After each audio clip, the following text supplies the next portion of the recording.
From a transfer window spending £70 million to a £2 million transfer window. But really, how big is the difference in quality here? Which is better? Let's analyse and compare the two.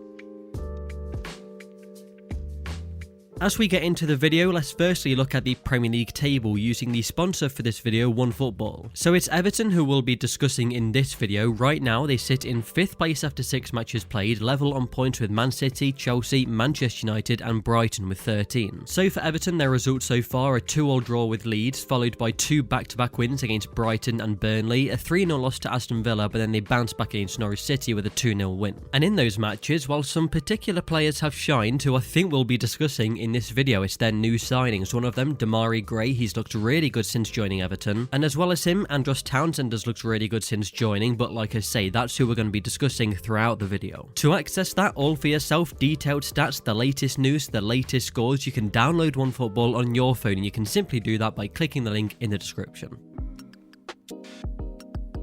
Firstly then, this video isn't to say that more clubs should be spending less. To keep up in the Premier League, money needs to be spent to stay at the right level. However, times have been different recently and clubs have had to find alternative ways to operate. Everton went from spending just under £70 million in the summer of 2020 to spending under £2 million this summer. The 2020 summer window was when Ancelotti was in charge, with a lot of optimism surrounding the club and interest into the kind of players that they could bring in. They stepped up and signed players such as James Rodriguez due to his past experience with Carlo Ancelotti. Alan joined from Napoli for the same reason. Abdoulaye Doucouré, Ben Godfrey, Josh King, Niels Nkunku, Robin Olsen were other arrivals that summer. It made for an exciting transfer window that grabbed people's attention. It was a very attractive window filled with names of players who were at the highest level or proven quality Premier League players. Well, in the 2020 to 21 season, James Rodriguez was performing well at the start of the season. Then he was hit by injuries throughout and didn't look so good later in the season. Alan looked really good in the midfield, but he was also hit by injury. Doucouré didn't quite hit the heights of his performances at Watford, and Ben Godfrey was impressive at the back. They were great signings at the start of the season, topped off by a high-profile manager in Carlo Ancelotti, but by the end, Carlo had left, Rodriguez didn't want to be at Everton and has also now left. Doucouré hadn't set the world alight at Everton that season, definitely in comparison to what we've seen from him previously, but there was promise in Ben Godfrey as a young defender, and Alan had proven from his performances throughout the season that he can make Everton a better team. Which leads us to this season, where Everton have had a contrasting summer transfer window containing 4 free transfers and 1 transfer with a fee. The free transfers being Andros Townsend, Asmir Begovic, Andy Lonergan and Salomon Rondon, while they paid £1.8 million for Demarai Gray. It was a window of financial security as fringe players departed such as Bernard, Walcott, King, Balassi and Besic. So on the face of it, this window was underwhelming, definitely in comparison to 1 year before, and plus the fact that there was uncertainty over the appointment of Rafa Benitez. But really, this window was clever. Of course it was a risk, but Everton carefully selected players that were available on the market for no big fee but could make an impact in the team. The one for me is Andros Townsend. This was a really good signing by Everton, and maybe a player that went under the radar at Crystal Palace in a not so attractive system under Roy Hodgson. But what you get with him is high work rate, experience in the Premier League, maturity in the team, and someone that is good for younger players to take tips from. With brilliant crossing ability, which I mentioned before in a previous video, makes for a top link up with Calvert-Lewin, who is strong in the air and scores plenty of headed goals. So he's a player that suits what Rafa Benitez wants from the team, and he's also capable of scoring incredible goals, which we've seen already in an Everton shirt. If I can just take a moment to ask you to please click the like button on the video, it massively helps the videos getting found and I can't stress that enough. Just clicking that one button can really help the video and it would be massively appreciated. So like I mentioned earlier, there was one transfer this summer where they did spend a fee, and that was matching the release clause of Demarai Gray at Bayer Leverkusen, just £1.8 million.